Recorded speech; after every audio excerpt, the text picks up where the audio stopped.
नमस्कार दोस्तों, मेरा नाम है अंशुमन नायक और आप सभी का बहुत बहुत स्वागत है इंडियन डिफेंस न्यूज के डिफेंस टॉक सीरीज में, जहां पर हम रोज नए नए डिफेंस अपडेट्स के बारे में बात करते हैं। तो चलिए देर न करते हुए आज की वीडियो शुरू करते हैं।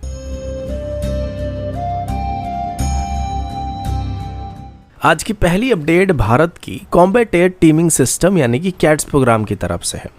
जहां एक नए डिजाइन वाली cats Hunter air launched cruise missile की तस्वीरें सामने आई हैं। नया डिजाइन पहली बार एरो इंडिया 2021 में एचएएल की तरफ से दिखाए गए प्रोटोटाइप से काफी अलग दिख रहा है और सबसे खास बात यह कि इस नए डिजाइन में इंडिजिनस PTS-7 इंजन का इस्तेमाल किया जाने वाला है और इसका रेंज 350 किलोमीटर तक होने की बात की गई है। पहले जो वर्जन दिखाया गया था उसमें कन्वेंशनल क्रूज मिसाइल जैसे फीचर दिए गए थे, जैसे कि सिलेंड्रिकल बॉडी था, बड़े विंग डिजाइन जो कि स्टॉर्म शैडो मिसाइल से काफी मिलता जुलता था। लेकिन अब जो अपडेटेड वर्जन सामने आ रहा है उसमें एक स्लीक, एंगुलर और स्टेल्थ ओरिएंटेड प्रोफाइल दिखाया जा रहा है। इसके विंगलेट बेंडेड है और एग्जॉस्ट सिस्टम भी ज्यादा इंटीग्रेटेड लगता है, जो क्लियरली रडार क्रॉस सेक्शन कम करने और एरोडायनेमिक एफिशिएंसी बढ़ाने के लिए डिजाइन किया गया। इसमें मिसाइल को अब DRDO की तरफ से डेवलप किए गए PTI-7 इंजन से पावर किया जाने वाला है, जिसे अभी निर्भय मिसाइल को पावर करने के लिए इस्तेमाल किया जाता है। यह इंजन 4.5 किलोटन की थ्रस्ट को जनरेट कर सकता है और सबसोनिक मिशन के लिए इसको आइडल पावर प्लांट माना जाता है। स्पीड की बात करें तो मिसाइल सबसोनिक होने वाला है, जो कि मार्क 0.7 से 0.8 यानी कि करीब करीब 850 से 980 किलोमीटर प्रति घंटे की रफ्तार को हासिल कर सकता है, जो एंड्योरेंस और फ्यूल एफिशिएंसी दोनों का एक आइडल चॉइस होने वाला है। और रेंज की बात करें तो लगभग 350 किलोमीटर तक स्ट्राइक करने वाला है, जो कि स्टैंड अप स्ट्राइक करने के लिए सुइटेबल ऑप्शन हो सकता है। और स्टेल्थ प्रोफाइल होने की वजह से इसे दुश्मन की हाई वैल्यू टारगेट को एयर डिफेंस सिस्टम को टारगेट करने के लिए भी इस्तेमाल किया जा सकता है। कैट्स हंटर सिस्टम को भारत के Su-30 MKI, तेजस मार्क 1 और फ्यूचर में रफाल जैसे फाइटर जेट में इंटीग्रेट करने का प्लान किया जा रहा है। और ये पूरा सिस्टम एचएएल की कैट्स मदरशिप कॉन्सेप्ट का एक हिस्सा है, जिसमें एक मॉडिफाइड तेजस ट्रेनर एयरक्राफ्ट को मदरशिप के तौर पर इस्तेमाल किया जाएगा और इसको अनमैन्ड एसेट्स को कंट्रोल करने के लिए इस्तेमाल किया जाएगा और मैन्ड एयरक्राफ्ट के साथ कोऑर्डिनेटेड स्ट्राइक करने के लिए भी इनका इस्तेमाल किया जाने वाला है। आज की अगली अपडेट इंडियन एयरफोर्स के अस्त्र मार्क 2 मिसाइल की तरफ से है, जिसको अभी ऑफिशियली लिमिटेड सीरीज प्रोडक्शन में डाल दिया गया है। इस मिसाइल को DRDO की तरफ से डेवलप किया गया और अभी इसको भारत डायनामिक लिमिटेड की तरफ से साथ मिलकर मैन्युफैक्चर किया जा रहा है और इसका इंडक्शन इंडियन एयरफोर्स के एयर कॉम्बैट कैपेबिलिटीज को एक नए लेवल पर ले जा सकता है। अस्त्र मार्क 2 भारत के अस्त्र सीरीज का दूसरा VVR मिसाइल है, जिसे लॉन्गर रेंज तक स्ट्राइक करने के लिए डिजाइन किया गया, जिसका रेंज 160 किलोमीटर से 180 किलोमीटर तक होने की बात की जाती है, जो कि पाकिस्तानी एयरफोर्स की तरफ से अभी इस्तेमाल किए जाने वाले PL-15 मिसाइल का एक डायरेक्ट कंपटीटर होने वाला है। पाकिस्तान की तरफ से इस्तेमाल किए जाने वाले PL-15E मिसाइल का रेंज 145 किलोमीटर तक है, जो कि वर्तमान के लिए इंडियन एयरफोर्स की Su-30 MKI, तेजस और मिराज 2000 जैसे जेट में इस्तेमाल होने वाली स्टैंडर्ड VVR मिसाइल से काफी ज्यादा है। लेकिन अस्त्र मार्क 2 इसे काउंटर कर सकता है। पिछले कुछ महीनों से अस्त्र मार्क 2 की टेस्टिंग वगैरह चल रहा था, जिसमें Su-30 MKI प्लेटफॉर्म के ऊपर कैप्टिव ट्रायल्स और अनगाइडेड फायरिंग टेस्ट शामिल थे। इन सक्सेसफुल ट्रायल के बाद अस्त्र मार्क 2 को लिमिटेड सीरीज प्रोडक्शन क्लियरेंस मिल चुका है, जिसका मतलब ये है कि अब अस्त्र मार्क 2 को लिमिटेड नंबर में इंडियन एयरफोर्स को डिलीवर करना स्टार्ट किया जा सकता है और Su-30 MKI में इसको इंटीग्रेट करके इस्तेमाल भी किया जा सकता है। अस्त्र मार्क 2 का इंडक्शन स्ट्रेटेजिक पर्सपेक्टिव से भी देखा जाए तो काफी जरूरी होने वाला है। हाई एल्टीट्यूड कॉन्फ्लिक्ट या कंटेस्टेड एयर स्पेस में ये मिसाइल इंडियन एयरफोर्स को एक स्टैंड अप रेंज प्रोवाइड कर सकता है, जो कि आजकल की एरियल वॉरफेयर में सबसे ज्यादा जरूरी होता है। अभी के लिए अस्त्र मार्क 2 को हमारे Su-30 MKI से इस्तेमाल किया जा सकता है, लेकिन आगे चलकर इस मिसाइल को तेजस मार्क 1, मिराज 2000 और रफाल के साथ भी इंटीग्रेट किया जा सकेगा। कुल मिलाकर अस्त्र मार्क 2 का लिमिटेड सीरीज प्रोडक्शन में जाना और इसकी नई AESA सीकर के साथ इसका डेवलपमेंट होना भारत के लिए एक मेजर स्टेप होने वाला है। यह सिर्फ एक मिसाइल नहीं बल्कि एक मैसेज भी है कि भारत अभी अपने high end air to air defence need के लिए किसी फॉरेन सप्लायर के ऊपर डिपेंड नहीं करने वाला है।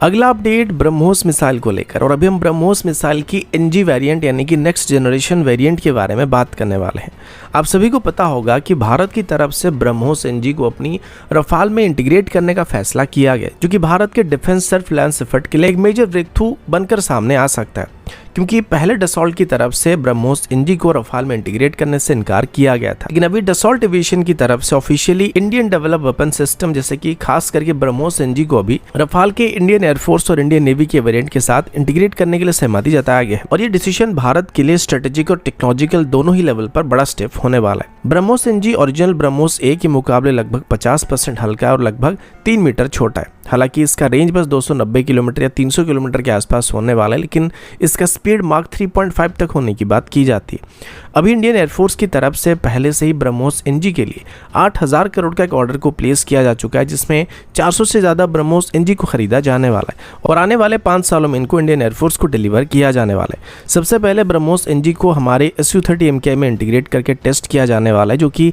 इसी साल के एंड तक ही शुरू कर दिया जाएगा। इसके बाद तेजस और रफाल में भी ब्रह्मोस एनजी को इंटीग्रेट करने का प्लान किया गया है, लेकिन इनिशियली तेजस और रफाल में बस एक ही ब्रह्मोस एनजी को इंटीग्रेट किया जाएगा और बाद में डुअल मिसाइल इंटीग्रेशन कैपेबिलिटी पर फोकस किया जा सकता है। डसॉल्ट का ब्रह्मोस एनजी को रफाल में इंटीग्रेट करने की प्रपोजल को एक्सेप्ट करना एक बहुत ही बड़ी स्टेप होने वाली है, क्योंकि पहले रफाल में सिर्फ फ्रेंच ऑरिजिन वेपन को इंटीग्रेट किया जा सकता था और खास करके अगर एंटीसिप ऑपरेशन की बात करें तो इसमें सिर्फ एक्सेसर्ड मिसाइल को हम लोग इस्तेमाल कर सकते थे, जिसका रेंज 70 किलोमीटर के आसपास था। लेकिन अभी ब्रह्मोस एनजी के इंटीग्रेट होने के बाद ये रेंज 290 से 300 किलोमीटर तक इंक्रीज होने वाला और ये एक ससेट मिसाइल के मुकाबले काफ़ी खतरनाक ही होने वाला है, क्योंकि एक सुपरसोनिक मिसाइल होने वाला है। इसकी फायर पावर एक ससेट के मुकाबले काफ़ी ज़्यादा होने वाला है और खास करके ये इंडियन नेवी के रफाल के लिए एंटीसिप ऑपरेशन को करने में एक गेम चेंजर साबित होने की उम्मीद किया जा रहा है।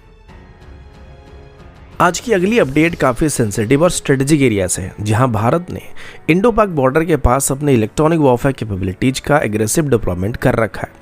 29 अप्रैल 2025 को मल्टीपल सोशल मीडिया पोस्ट के जरिए कंफर्म हुआ था कि भारत ने high frequency GNS jamming system को लाइन ऑफ कंट्रोल के पास जम्मू कश्मीर रीजन में डिप्लॉय कर रखा है, जिनका मेन मकसद पाकिस्तान की जीपीएस, ग्लोनास और बाइडू जैसे सैटेलाइट नेविगेशन सिस्टम को डिसरप्ट करना है।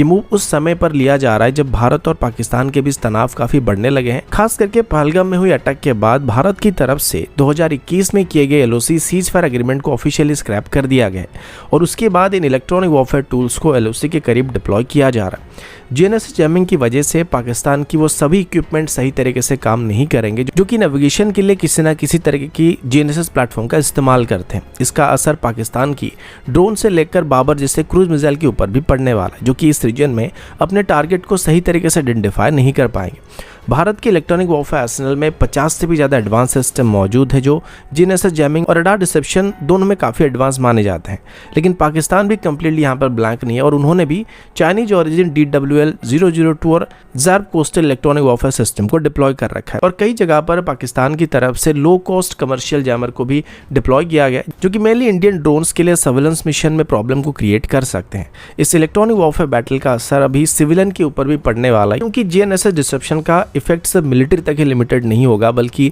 एविएशन सेफ्टी, इमरजेंसी सर्विसेज और इवन सिविलियन नेविगेशन एप्लीकेशन के लिए भी सिग्नल को डिसरप्ट कर सकता है, जो कि लोकल पॉपुलेशन के लिए चैलेंज को क्रिएट कर सकते हैं। आज की अगली अपडेट इंडियन आर्मी की इन्फेंट्री मॉडर्नाइजेशन प्लान की तरफ से है। रिपोर्ट्स के मुताबिक अभी हमारे futuristic infantry combat vehicle project के लिए डेवलप किया गया क्रूलेस 30 mm के टरेट का सक्सेसफुल फायरिंग ट्रायल कंप्लीट हो चुका है। ये हमारी future infantry combat vehicle project के लिए मेजर माइलस्टोन होने वाला है, जिसमें 1750 नए इन्फेंट्री कॉम्बैट व्हीकल को खरीदने का प्लान किया गया, जो कि आगे चल के हमारे VMP-2 व्हीकल को रिप्लेस करने वाले हैं। इन व्हीकल में अभी इस्तेमाल करने के लिए एक क्रूलेस 30 mm के टरेट को डेवलप किया जा रहा था। ये क्रूलेस टरेट काफ़ी एडवांस टेक्नोलॉजी पर बेस्ड होने वाला है, जिसे रिमोटली ऑपरेट किया जा सकता है, यानी कि या तो व्हीकल के अंदर रहकर प्रोटेक्टेड कंपार्टमेंट से इसको ऑपरेट किया सकता है या फिर एक रिमोट कमांड स्टेशन से इसको ऑपरेट किया जा सकता है, जिससे क्रू को बैटलफील्ड के थ्रेट से बचाया जा सकता है और खास तौर पर ड्रोन्स और बैटलफील्ड में होने वाली किसी भी बैलिस्टिक प्रोजेक्टाइल से क्रू को सेफ रखा जा सकता है। फायरिंग ट्रायल के दौरान 30 mm की कैनन ने स्टैटिक और मूविंग टारगेट पर अपनी एक्यूरेसी को और रिलायबिलिटी को प्रूव किया है, जबकि anti tank guided missile launcher ने लॉन्ग रेंज पर टारगेट को हिट करके टरेट की मल्टीपल कैपेबिलिटी को वैलिडेट किया है। इसका मतलब साफ है कि ये सिस्टम सिर्फ इन्फेंट्री और लाइट आर्मर्ड व्हीकल के खिलाफ इफेक्टिव नहीं रहेगा, बल्कि हेवी आर्मर्ड टारगेट के खिलाफ इफेक्टिव होने वाला है। इस टरेट में कमांडर्स पैनोरामिक साइट दिया जा रहा है, जो कि पूरे 360 डिग्री तक का सिचुएशनल अवेयरनेस को प्रोवाइड कर पाएगा, जो कि खास करके आर्मर्ड व्हीकल के लिए काफी जरूरी होता है, जिससे ऑपरेटर को येली डिटेक्शन और ट्रैकिंग कैपेबिलिटी मिल सके। और साथ ही गनर साइट के साथ integrated advance fire control system को दिया जा रहा है, जिससे टारगेटिंग काफी आसान हो जाएगा और इससे एक्यूरेसी और हिट प्रोबेबिलिटी काफी इंप्रूव हो सकता है। कुल मिलाकर सक्सेसफुल टरेट की trial future infantry combat vehicle project के लिए काफी बड़ा स्टेप है, जो कि अब तक ब्यूरोक्रेटिक डिलेज और मल्टीपल वेंडर प्रपोजल में अटका हुआ था। लेकिन अब जैसे ही फायरिंग ट्रायल सफल होता नजर आ रहा है, ये प्रोजेक्ट अभी धीरे धीरे मोमेंटम में आने की उम्मीद किया जा रहा है।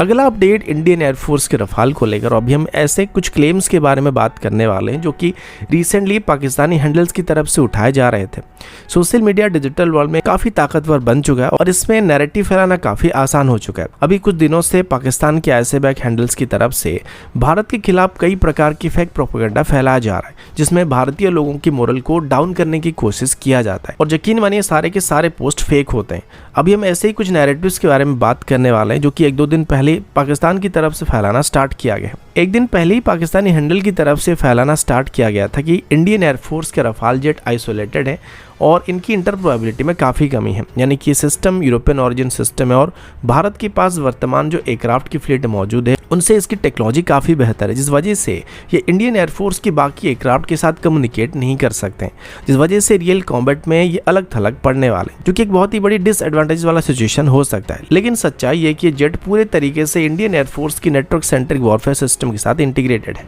और लेगेसी प्लेटफॉर्म जैसे कि Su-30 MKI, मिराज 2000 और तेजस के साथ सीमलेसली ऑपरेट कर सकते हैं, क्योंकि इंडियन एयरफोर्स के एफनेट सिस्टम जो कि 2010 से एक्टिव है, ये एक encrypted fibre optic based digital information grid है जो कि airbases, airborne platform, command centre और ग्राउंड यूनिट को एक साथ कनेक्ट करता है, यानी कि सभी एक दूसरे के साथ इन्फॉर्मेशन को एक्सचेंज कर सकते हैं। रफाल भी इस एफनेट सिस्टम के साथ फुली इंटीग्रेटेड हो चुका है, यानी कि ये सारे सिस्टम जो आपस में कम्युनिकेट करेंगे वो सभी सिस्टम रफाल के साथ भी शेयर किया जा सकता है, जिससे रफाल को रियल टाइम सिचुएशन अवेयरनेस मिलने के साथ साथ कोऑर्डिनेटेड स्ट्राइक करने में काफी आसानी होने वाली है। इसके अलावा DRDO की तरफ से भी एक universal data link protocol system को डेवलप किया गया था जिसका नाम वाई-लिंक है। ये खास करके वेस्टर्न ओरिजिन रफाल और रशियन ओरिजिन प्लेटफॉर्म के बीच में एक ब्रिज के तौर पर काम करता है, जिस वजह से ये दोनों एक दूसरे के साथ कम्युनिकेट कर पाते हैं। तरंग शक्ति 2024 जैसी लार्ज स्केल एक्सरसाइज में भी रफाल ने तेजस और मिराज 2000 के साथ मिलकर कोऑर्डिनेटेड मिशन को परफॉर्म किया था, जो कि रफाल की इंटरप्रोबेबिलिटी का क्लियर प्रूफ देता है और ये हमारे डाटा लिंक सिस्टम का भी प्रूफ है कि हमारे सभी एयरक्राफ्ट एक दूसरे के साथ बातचीत कर सकते हैं। इसके अलावा और भी कई सारे पॉइंट है जो कि रफाल की इस क्लेम को झूठा साबित करने के लिए पेश किए जा सकते हैं, लेकिन वीडियो काफी लंबा हो चुका है और इस वजह से हम इसको और लंबा खींचना नहीं चाहते। अगर आप कहोगे तो मैं इसके ऊपर डिटेल वीडियो बना सकता हूँ। अभी के लिए इतना ही, मिलता हूँ आपसे अगले वीडियो में, तब तक के लिए जय हिंद, वंदे मातरम।